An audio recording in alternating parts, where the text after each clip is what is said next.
नमस्कार एवं सुप्रभात बंधुरा रुद्रबार्ता यूट्यूब चैनेले आपनादेर स्वागत जानाई। आमि रुद्र प्रसाद बैनार्जी। आज के रुद्रबार्ता तो सकाले बार्ता शुरू करार आगे आपनादेर जानिये दिई सेटा हच्छे चैनेलटा सबस्क्राइब करते भुलबेन ना एबं भिडियोटा शेष पर्यन्त देखबेन। यदि भालो लागे लाइक करबेन। आरेकटा कथा बोली आपनादेर कमेंट्स करे जानाबेन आपनारा कोन धरनेर भिडियो देखते चान। चलुन शुरू करा जाक सकालेर बार्ता।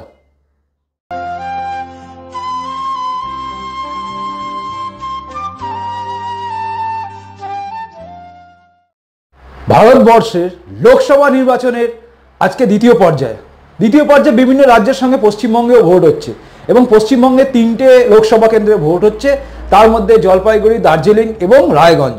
মনে রাখবেন এই 3টে জায়গার মধ্যে এই মুহূর্ত পর্যন্ত খবর অনুযায়ী চোপড়ায় কিছু জায়গায় গন্ডগোল হয়েছে, কিছু মানুষকে ভোট দিতে দেওয়া হচ্ছিল না এবং তারা লোকাল একজন তৃণমূলের অর্থাৎ শাসক দলের মস্তানি বলতে পারেন বা ফুটো মস্তানি বলতে পারেন বা নেতাও বলতে পারেন, তাকে পিটিয়ে দিয়েছে। অর্থাৎ বাইক বাহিনী নিয়ে তারা আটকাচ্ছিল যখন তাকে জনসাধারণ পিটিয়ে দিয়েছে। এটা হচ্ছে ছোটখাটো খবর।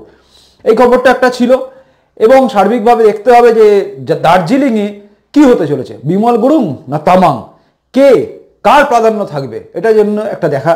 অর্থাৎ বিজেপির দিকে একদিকে যেরকম রয়েছে একটা সাপোর্ট আর একদিকে অন্যদিকে তৃণমূলের জন্য সাপোর্ট রয়েছে। দেখা যাক কারা জেতে, বিমল গুরুং না তামাং, গুরুং না তামাং, এটা নিয়ে দার্জিলিং চলছে। 23 তারিখে জানা যাবে। তবে ভোট মোটামুটি যেরকম ভাবে পড়ছে তাতে মনে হয় কিছু একটা হতে চলেছে। যাই হোক, এরপরে আসুন রায়গঞ্জে দেবশ্রী চৌধুরী বিজেপি থেকে দাঁড়িয়েছেন এবং তৃণমূলের রয়েছেন, আর তৃণমূলের কে রয়েছেন জানি কেন, ওখানে জেতা ছিলেন রায়গঞ্জের সিপিএম এর সাংসদ মোহাম্মদ সেলিম। তো মোহাম্মদ সেলিমকে নিয়ে বলতে এখন জেতা সংসদকে নিয়ে বলা যায়। তো সেখানে মোহাম্মদ সেলিম আছেন এবং দীপাদাসবংশীও আছেন আর দেবশ্রী চৌধুরী আছেন, তৃণমূলও আছে।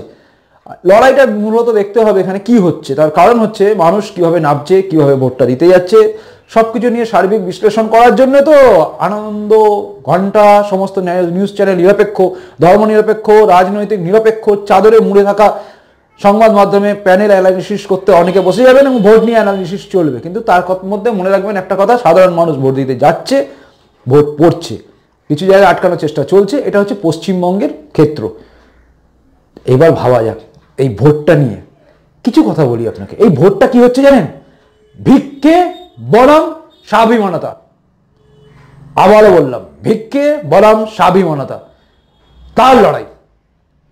অর্থাৎ কংগ্রেস এবং কংগ্রেসের ল্যাজ মানে বাকি সমস্ত দলই আছে, তারা অপেক্ষা করে আছে বিজেপিকে সরানোর জন্য কংগ্রেসের সঙ্গে জুটবে এবং কংগ্রেস ন্যায় বলে একটা জিনিস ঘোষণা করেছে এবং সেটাকে নিয়ে অ্যাড এমন সুন্দর করছে যাতে মনে হচ্ছে ভিক্ষা নেবেন, ভিক্ষা নেবেন, ভিক্ষা নেবেন, ভিক্ষা নেবেন, ন্যায় ন্যায় ন্যায়, ভিক্ষা নেবেন, ভিক্ষা নেবেন। অর্থাৎ ভিক্ষা দেওয়ার চিন্তা ভাবনা নিয়ে কংগ্রেস কিন্তু প্রচার চালাচ্ছে। ন্যায় মানেই হচ্ছে গরিবদের অ্যাকাউন্টে, অর্থাৎ আমাদের সমস্ত মানুষদের অ্যাকাউন্টে, বেকার যুবক তার অ্যাকাউন্টে 6,000 টাকা করে ঢোকার একটা অলিক স্বপ্ন। অর্থাৎ ভিক্ষে পাওয়ার ইচ্ছা প্রবৃত্তি, অর্থাৎ ভিক্ষে দেওয়ার জিনিস। তো দেখার আছে ব্যাপারটা। এই বাংলায় একদিন বলেছিল, মায়ের দেওয়া মোটা কাপড় মাথায় তুলে নেড়ে ভাই, দিন দুঃখিনী মা যেতে দে, তার বেশি আর সাধ্য নাই। বাংলার মানুষ মাথা উঁচু করে বেঁচেছে। ভারতবর্ষের সব প্রান্তের মানুষই মাথা উঁচু করে বাঁচার চেষ্টা করে, কিন্তু জানি না ন্যায়ের সামনে অর্থাৎ ভিক্ষের সামনে দাঁড়াতে পারবে মানুষ নাকি স্বাভিমানতার জন্যে মাথা উঁচু করে থাকবে, নাকি হাত পেতে নেওয়ার জন্যে স্বপ্নের হাত পাতা শুরু হবে। এর আগের অনেক ভোট দেখেছি আমরা, এই জীবনে অনেক ভোট দেখেছি, এই বয়সকালে অনেক ভোট দেখেছি, কিন্তু এরকম ভিক্ষে দেওয়া নিয়ে অ্যাড করা ভালো লাগেনি।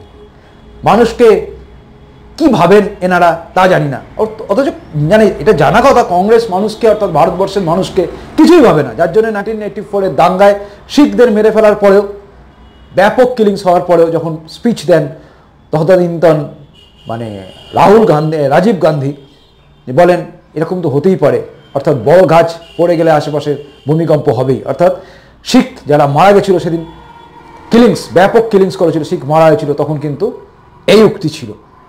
আর জনগণের কথা কংগ্রেস কোনোদিন ভাবলে পরে ভারতবর্ষ টুকরো হতো না ধর্মের ভিত্তিতে। কাজেই জনগণের কথা কংগ্রেস কোনোদিন ভাবেনি এবং কংগ্রেসের সঙ্গে থাকা ল্যাজ সে সমস্ত দল আজকে রয়েছে, অর্থাৎ UPA 3 করার চিন্তাভাবনা নিয়ে এগোনো সমস্ত দলই এই ভিক্ষা দেওয়ার দিকে তাকিয়ে আছে। অর্থাৎ আম পাবলিক, আপনি আমি ভিক্ষে নিতে হাত বাড়াচ্ছি নাকি হাত মুঠো করে নিজের অধিকার নেওয়ার জন্য চিন্তা করছি ভগবান জানে।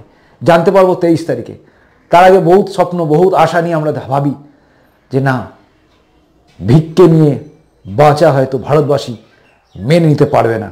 জানি না কেন মনে হচ্ছে, তবে মনে হয় লোভকে আমরা আটকাতে পারবো। গেরুয়াটা কিন্তু ওপরেই আছে, অর্থাৎ ত্যাগ সবার উপরে ভারতবর্ষে আছে। জানি না সেই ত্যাগের প্রতীক ভারতবর্ষের গেরুয়া পতাকা, অর্থাৎ ওপর দিকে থাকা গেরুয়া তিরঙ্গায় ত্যাগের প্রতীক মানবে নাকি নিচে থাকা সবুজ, অর্থাৎ কংগ্রেস যে সবুজ জায়গায় নিয়ে এসছে সেই জায়গায় যাবে, অর্থাৎ হাত পাতা। সবুজ মানে তারুণ্য, কিন্তু আমি এখানে সেটা বলতে চাইনি। বলতে চেয়েছি দান নিয়ে বেঁচে থাকার চিন্তা ভাবনা নিয়ে নিচের স্তরে নেমে আসবো নাকি গেরুয়া মানে উপর স্তরে থাকবো যেখানে দান করব আমরা, অর্থাৎ ত্যাগ। চলুন দেখা যাবে 23 তারিখে। তার আগে দেখতে থাকুন রুদ্রবার্তা এবং সন্ধ্যেবেলা দেখবেন নিশ্চয়ই ভোটের রঙে রুদ্রবার্তার সঙ্গে। ভিডিওটা যদি ভালো লেগে থাকে লাইক করবেন এবং কমেন্টস করে জানাবেন।